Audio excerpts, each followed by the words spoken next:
Hey, what's up, Unbroken Nation? Hope that you're doing well wherever you are in the world today. I'm very excited to be back with you with another episode with my guest, Christine McAlister, who is the founder of Life with Passion. Christine, my friend, how are you? What is happening in your world today?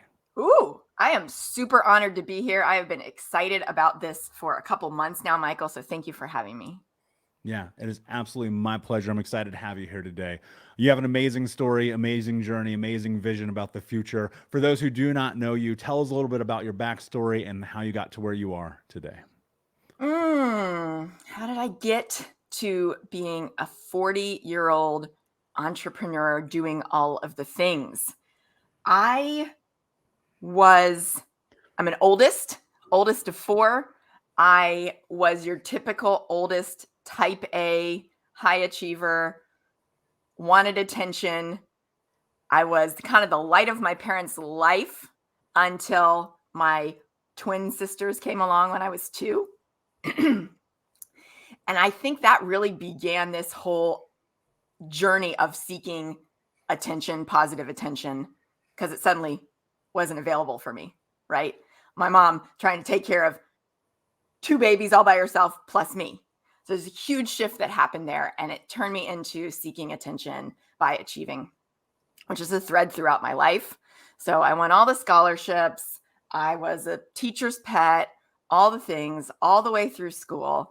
And I started studying media in 1999. I'm still a part of that industry today. And after grad school, studying media, I became a professor, which was not something that I had ever planned to do. I became a professor at age 23. And honestly, Michael, the reason that I said yes to that job was because it meant that I would get to fulfill my lifelong dream of having a horse of my own because of where that job was going to take me. It was going to take me to Kentucky, which was a place where I could afford to live on a teacher's salary of $30K and have a horse. And I also quickly realized that wasn't for me because I had always wanted to do my own thing. It took me about 5 years to get up the guts to walk away from a 9 to 5 and live full-time running my marketing agency, which had been my side gig. And I did that 5 years full-time. And then in 2015, I started Life with Passion out of an exploration into the depths of my soul that came out of my big T trauma, which was the full-term, unexplained, unexpected loss of my first child. So I had been on an infertility journey. I had had 3 early miscarriages. I wasn't even sure if I could get pregnant because I have PCOS. And the way that I found out I could get pregnant was unfortunately by having a miscarriage. And so I had these miscarriages, and that kind of woke me up to the fact that I wanted to become a parent. And I then had this perfect pregnancy. I was very, very sick, but for the baby, it was perfect and everything was great. When the car seat was in the car and we just had baby showers, everyone had come in for the weekend. And I had one of my last appointments and I went in and they put the ultrasound thing on and they couldn't find a heartbeat. And I was sent to the hospital to be induced to deliver this baby that I now knew was no longer here. And so I came home from the hospital without the prize, right? Without the baby. And like suddenly finding myself without the former identity that I'd had, right? Like, here Christine is, she's done all the right things. She followed the path, blah, blah, blah. Life's been good. I mean, I dealt with a ton of my own issues. I had dealt with disordered eating and done treatment for that. I had anxiety and depression. And I was beating myself up for having those things because I didn't have a big T trauma to point to that caused them. And as a perfectionist, I was like, I shouldn't have these things, right? I made myself wrong for them. Well, when she died, we named her Maeve. When Maeve died, I suddenly, I think, gave myself permission for the first time in my life to be like, this is a big deal. Like, I didn't even know that was possible. everybody talks about, oh, once you make it past the first trimester, you're good, right? Once you make it past this number of weeks, the baby can survive outside the womb. And I had been told that pregnant. So when I had this full-term loss, it was like, this is a thing? It is a thing that no one talks about, right? And so I used that like profound grief. Like I would make myself a checklist just to get the dopamine hit of like, take a shower, brush your hair, right? I use that grief to go, okay, I am now a parent, but my baby's not here to parent. So how can I create a legacy for her? Because she was real. I don't want people to forget her. And I can see two paths diverging in a wood for me. One of them is lock myself away and numb out for the rest of my life. And I get it. I understand why people do that. And I could totally picture myself doing that. Or find a way to transmute this grief into something good, some kind of a legacy, not only for her, but for me, because I was scared to get uncomfortable. Things are fine, right? And then all of a sudden, that got ripped out from under me. So how was I going to rebuild, right, from the ashes, and create something meaningful and help other people and create impact and all the things? So I started looking for my next level, and that's when I started this business. That was almost exactly 7 years ago. And it's looked like a lot of different things over the past 7 years. At the heart of it is really like making something positive, making sure she's remembered, and every day waking up to recommit to being unbroken, basically. Yeah, that's powerful, and thank you for sharing that. I've never actually shared this on the show before, but in kind of like this parallel with you, obviously not having the same experience, but when I was 23, my girlfriend at the time, she had a miscarriage, and so there's actually a sparrow tattooed on my arm from having experienced that loss with her. And, I've never shared that before because it's never honestly been that relative to anyone I've had on. And so I think that I know that there are unfortunately people who are listening right now who have had those same experiences. And so I know my heart goes out to you and to everyone else who's been a part of that. And, the reality and the truth about life, I think, is probably one of the most difficult aspect about the truth of the human experience is loss and grieving and suffering and pain. And I was thinking about this recently. I was on a show and someone had mentioned something like, oh, you turned your pain into your passion. And I thought about that for a while. I was like, I don't know what the fuck else to do. Right. And so that's kind of where that came from. I was like, all right, let's think about this. If our lives are this thing where there is hurt, because there always is, but there's also always the other side of it. There's joy, there's hope, there's love, there's compassion and empathy and happiness and all of those things. We often get rooted into the pain. Like, I think to an extent, like as humans, we like to suffer. Like, there's something about that where we can hold on to it and just be like, no, I'm suffering. My life is awful, so let me be in this. And to an extent, like you do need to be in it. You need to grieve, you need to heal, you need to go through that process. It's going to be different for everybody. It might be a month, it might be 6 months, might be a year. I have no idea. What I'm curious about here though is in that moment and in these moments of your life where you're like, shit, this feels like rock bottom, nothing is working, the world is against me, because we go to that place whether we want to or not. What's that process of pulling yourself through it? Like how did you go, and how do you go from, all right, I'm acknowledging like terror in my life, for lack of a better term, to, okay, I'm going to go forward anyway? Ooh, that's a great question. I think it's different over the past 7 years. So in the beginning, there's this very raw feeling of the grief. Like I'm obsessed with making something good happen. Like you said, I don't know what else the fuck to do, right? Like I've got to figure it out because I'm still here, right? I would much rather the roles had been reversed, right? Like I'd had a good life. I would much rather her have had the chance if I had the choice, right? To trade that. And it wasn't my choice to make. And so it was just that like grind of like getting up, letting myself feel, process, surrounding myself with people who could support me, right?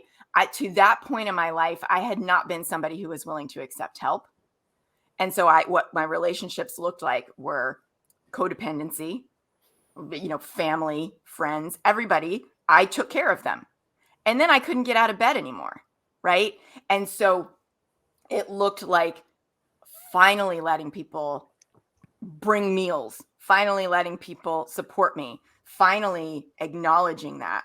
I would say today, what I'm doing is a lot of like somatic healing and regaining a sense of trust in my nervous system and in my body, because I've realized that, hey, to joke, like the body does keep the score, right? Like there's still, as much work as I've done, so much trauma stored in this body, because essentially, in a way, it failed me and it failed Maeve, right? And my nervous system, in a way, feels safe to be me. So it's a lot of like right now, I'm like, I feel my feet on the floor, right? Anytime I get a massage or energy work or anything, they always say something like, man, you got a lot going on in your head, or you got a lot going on in your crown chakra or whatever. I'm like, no shit. Welcome to my life, right? So a lot of it is just,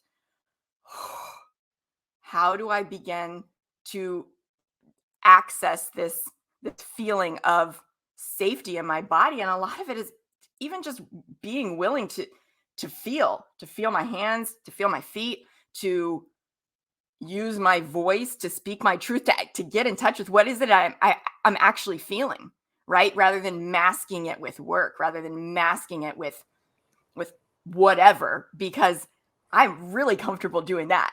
So it's just the uncomfortable work of like, my adrenals crashed last year, right?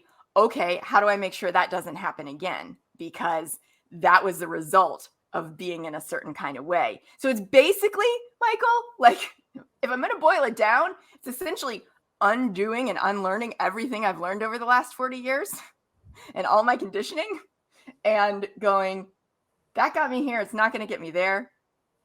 How do I begin to come back to, this state in which I was born, right? Yeah, I wrote a note as you were saying, right, talking just now, and I wrote, "Learn to trust your body again." And I think that in my own personal experience, understanding dissociation, understanding trauma and abuse, and how our brains and bodies get just totally unmapped from each other, and looking Mm. at the tremendous amount of work that it took for me to get associated again and get back into this thing, while still simultaneously, like you, every single day, the first thing I do, I put my feet on the ground, I go, I am in control of my life. And it's like, all right, think about my body, think about my mind, kind of bring those things together, step into the routine, start doing all the things, because it gives me, I think through the, I guess for lack of a better way to phrase it, I think through the habitual nature of creating my life around making sure that my brain and body is connected, I'm able to function in the world. But I think so many people don't know where to begin with this. And so, with removing this idea of journaling and meditation, because we've talked about it 8 million times, like what have you done that you have found has been beneficial for you learning to trust your body again? Basically, all of the things that I thought that I had dismissed as being not productive, not a money making task. I have time for that. That's for other people. For instance, taking a freaking walk. I was the person that I was like, if it's not cardio, it's dumb. And I don't have time for that shit. Right? I want abs. I don't have time for yoga. I mean, yoga, going on a walk, sitting under the tree in my backyard, right? Leaning up against it. All hippie things that, Christine 7 years ago would have been like, that's such bullshit. Who are you? You're never going to have what you want, right? Because you're doing that. You're lazy. all that. And being willing to, gosh, like work with somatic healers, right? I mean, even things like one of my doctors taught me the cross body, like you're tracing a seatbelt, like from your shoulder to your hip, diagonally, doing that 5 times on each side, next, sides of the body. Putting your hands out in front of you, twisted, and pulling them like this. And talking through things while I'm doing this creates a sense of safety and connection in the body. Anything can, like to your point, get you in touch with the actual feeling, with the senses, and out of the head that's spinning in anxiety and fear and overwhelm and sympathetic nervous system dominance, right? I mean, it's breathing, right? I mean, breath work apart from meditation, even this idea of breath as work, right? All of it coming, I'll tell you, one of the most annoying things is coming back a million times a day to being like, I'm here right now. I'm not in the past trying to change it. I'm not trying to control the future, because I could joke and say like control, and I would say like maladaptive control is a love language for me. Like that's my comfort zone.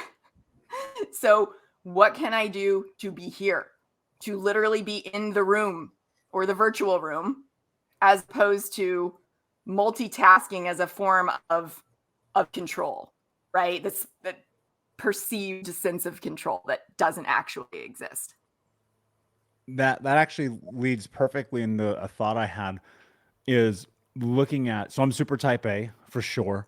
My greatest superpower and flaw is stubbornness. I could change the world or destroy it with that power. I know this. And so I've learned how to leverage it for the better.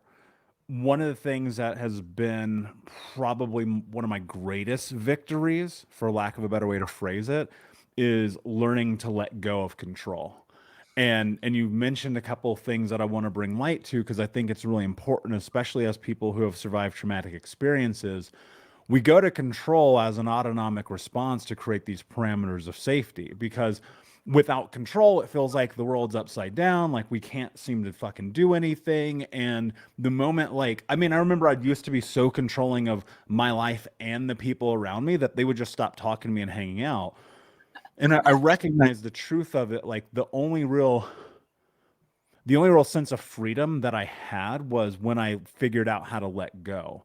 And I think one of the more difficult aspects of life is, when it comes to loss, when it comes to grief, when it comes to even like being type A and a high level achiever who gets scholarships, and, that's how you get your attention. That's significance for you, right? Mhm. How do you go through that process of creating a space to let go of that control? Great question. I think because I am so stubborn, for me, it had to be a universal 2x4. So there have been glimpses of me getting these messages of like, when you play, when you do something for the sake of it, because it does not come naturally to me. I literally have multiple books on my shelf that are like, why it's important to play. One is called When I Relax, I Feel Guilty. Hello, right? So for instance, there was a period in my life when every time I would go to the barn, whether I was riding or not, every time I would go to the barn to see the horses, just play and pleasure for me, I would come back to something positive, wonderful, positive happening in my business. And it became a thing that I then knew, okay, now I'm getting attached to, if I do this, then I do this. And of course it doesn't work, right? But essentially, I needed to get to a point where I burned myself out so massively that I realized that I had to change the way that I was doing things, or I wasn't going to be able to continue with life. Like, I couldn't get out of bed. I couldn't stop crying. I didn't know what was wrong with me. And that was even more terrifying, right? Which compounded the problem. And so, because of my own stubbornness and like, oh, yeah, that works for them, but not for me, I needed to get to the point where I was literally like, I think I'm dying. So let's try to do this a different way in order for me to accept some of these practices, to get this idea that on some level I had made improvements, but it wasn't going to be enough to get where I wanted to go to help me reach my goals. That it there is value in surrender, and that is a daily practice. Surrender, presence, learning to, as cheesy as it is, be a human being rather than a human doing. Like, these are the things that I'm working to embody now, because my natural tendency is always going to be, oh, you just need to work more. Well, what if you can't work more, right? What if you literally can't work anymore? Okay, let's figure out a different way to find peace and satisfaction in the now, right? Instead of going, oh, well, when I hit this milestone, or oh, when this happens in my personal life and business or whatever, right?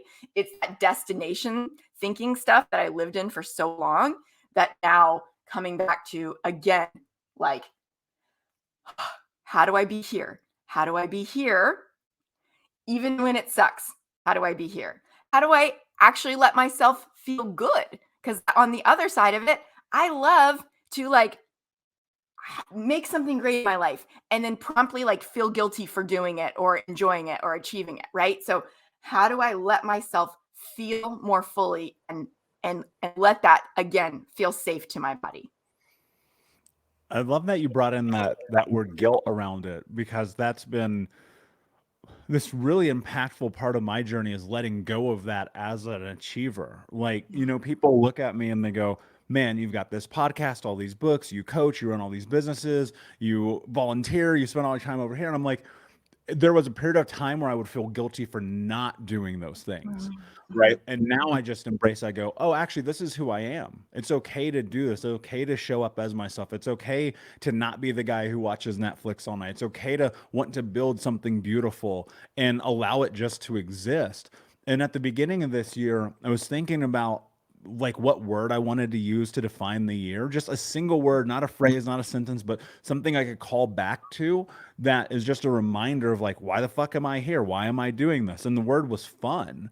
And it became, because like you, I've actually read a couple of those books as well, because I'm like, if you grow up not knowing that you're allowed to have fun, or if when you do have fun, there's some type of punishment or ramification, or when you are trying to move towards these big goals in youth, fun becomes like outside of the scope of acceptability, then suddenly you're like, all right, I'm 28, 36, 52 years old, and you've never enjoyed life. And I've noticed that was me. And like there are certain things about me I will always have. Like I'm always going to work on vacation. It's who I am. But I'm also going to turn off, I'm going to go to basketball games and football games and plays and musicals and the amusement park and chill and play. Like last night I went bowling with friends. Like, it's about, can you get to that place of, and even though I don't necessarily love this word, I don't think there's a better word to use, but can you get to this place of balance of moving towards your goals, but also like enjoying your life? Because it hit me. I was like, shit, man, I'm going to die. And I don't want to die having not experienced the fruits of my labor, right? Which is, I think, the thing that high achievers get caught up in is suddenly you're 90 and you're like, shit, I never had fun ever. And that to me, I don't want to be the Henri, which I probably will be, cranky old man who's always like, you kids. Oh, instead I want to be having fun with them. And so I think that that's a big deal, to go through this process of allotting yourself that space. But I want to rewind and go back to that word guilt, though, because I know that in the beginning, especially for me, like I would beat myself up about it. Like, dude, you can't go to the movies. You got to run this business. You got to coach these people. You got to do all this shit. When you started getting deeper into this process of allowing yourself to be a human being, right? What was that process around with guilt and shame and self-judgment and criticism? Hmm. I listened to enough like tapping videos around detachment, and basically it needed to start with me not getting what I wanted because I was doing it that way. Again, because I'm so stubborn. And so I had a lot of attachment to like, oh, well, I'm going to do this thing to act like I'm surrendering or letting go of guilt. Really, it's because I want the thing. Really, it's because I want this income or this client, or whatever. And what I realized in listening to enough of those teachings was like, let's unravel why you want those things. Because you believe what? Eventually, if you ask why enough, it's to be happy. And in order to be happy, I believe that if I make 6 figures in my business, then I'll be happy. I believe that if my coaching or whatever is booked out, then I'll be happy, right? They tended to be business for me because, passion. And so I did that for a while. And then I would hit things, right? As we do, as high achievers do, it's part of the process. I would hit these things and I would go, I'm feeling any different, right? Or I sat across from a friend of mine who had her first $1 million year. And she goes, I'm ready to quit and go to a coffee shop. I'm so burned out. I'm so miserable, right? And I'm like, wow, okay. So studying myself, studying the people around me and going, this belief that I've had for so long that has been running the show and driving me and pushing me, it's not true. Looking around at people who actually appeared to be content that I had judged as being lazy or not ambitious or whatever, projection, right? Man, they're happy. They are happy. They are content. What is my issue? And going, okay, I'm also just going to have to feel guilty for a minute because this is my state of being. This is my conditioning at this point, right? This is my experience. So it's not automatically going to feel great if, man, what I've really wanted for so long is a massage, but I wouldn't give myself permission to invest the money in that, right? I might be laying on the table feeling hella guilty, and it's the practice of letting myself feel that and it not driving me back into the thing that it is designed to do, which is to keep me sane, right? I have this silly saying that to your brain, safe is same, even if it sucks, right? And it's true. I mean, everything that we're dealing with, right? Ego, all this stuff, trying to keep me sane. So that guilt, I just had to feel it, right? That shame, I just had to feel it and go, all right, well, we survived that. Now maybe the next time we'll feel a little bit less. I was thinking about as you were talking about your friend who had $1 million and wanting to quit from being burned out, but also not like my thought with that and having those experiences, whether it's these big contests I've won or speaking or writing books or whatever it is, it always comes back to like when like there is this 2 seconds of like euphoria and joy, and then I go next, right? And one of the things, so Grant Cardone, if folks don't know, who is one of my mentors, he told me one time I'm on stage in front of 10,000 people talking at his event, and he was just giving me these massive accolades, and he goes, dude, take your flowers. And that was this really beautiful moment. And even I think it was the first time anyone had ever said anything like that to me. And what it meant to me in that was just acknowledge the truth of the accomplishment. Like sit in it for a moment, be okay with it, right? Because the next thing is still coming, but can you have 8 minutes of joy about what it is you just did? Because if not, then like, why are you doing it?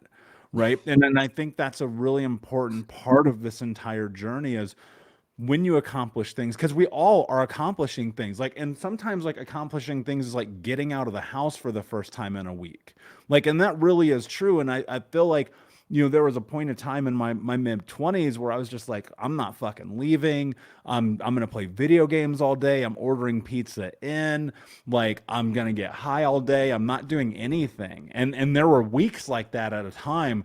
And then it was like, all right, put on your shoes, go for a walk. And sometimes that's the victory in that moment, and it doesn't feel like it because you go, it's such a part of life, like you should be doing it anyway, which yes, you should be doing it anyway, let's be very clear about that.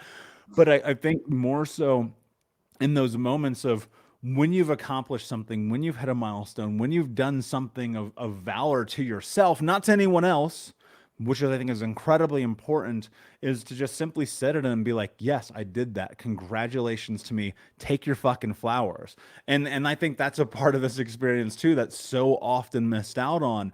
And so what I'm curious about is, how do you celebrate yourself when you have milestones, when you have victories, when you do things, that you're like, man, this is important, this mattered. I accomplished a goal today. Yeah. Uh, I like to have a dance party by myself. I now have 2 living children, 2 and 5. So sometimes I do it with them, right? We turn on a silly song and just I act like a kid, which it's easy for me to do that in business. I'm real quirky and it's just whatever. I've owned that part of myself. It's harder. It's definitely an edge for me to enjoy being a parent. I found that super challenging because I go into like control protective mode, like heightened anxiety about something happening to my living children based on my experience.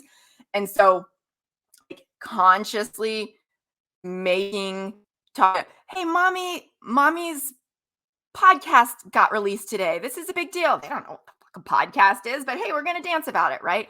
So I would say that's one. Another thing, so random and silly, but it is like my mouth is watering right now because the other thing I love to do is go for some really good seafood.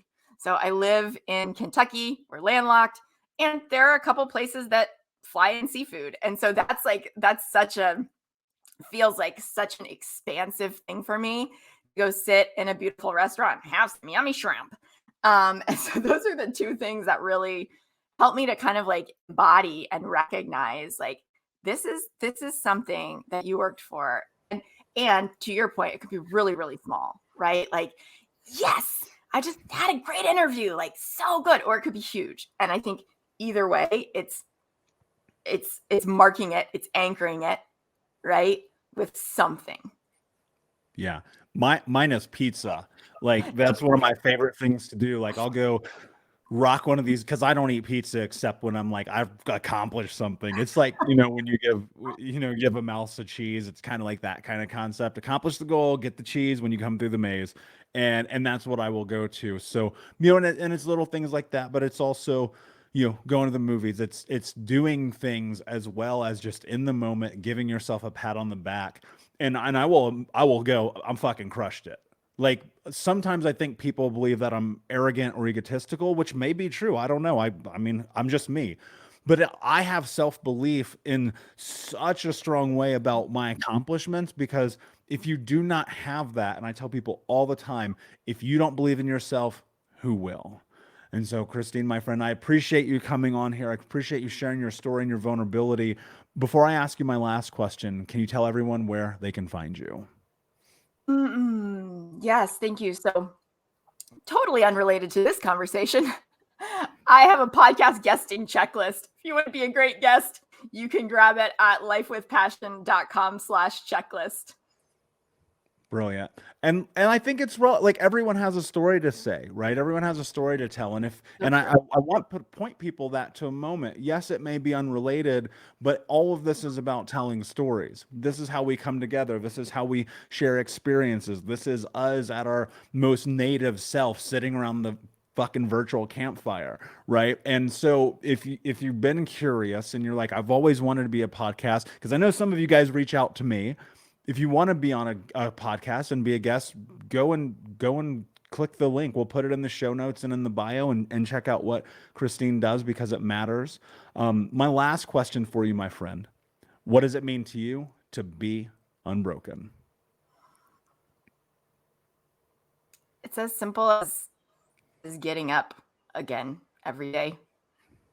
I mean, I would say the reason that I've survived is that a lot of people classify as one of the worst experiences you can have as a human is making that choice every day, right? What story am I going to tell today? And how am I going to come back stronger because of it, right?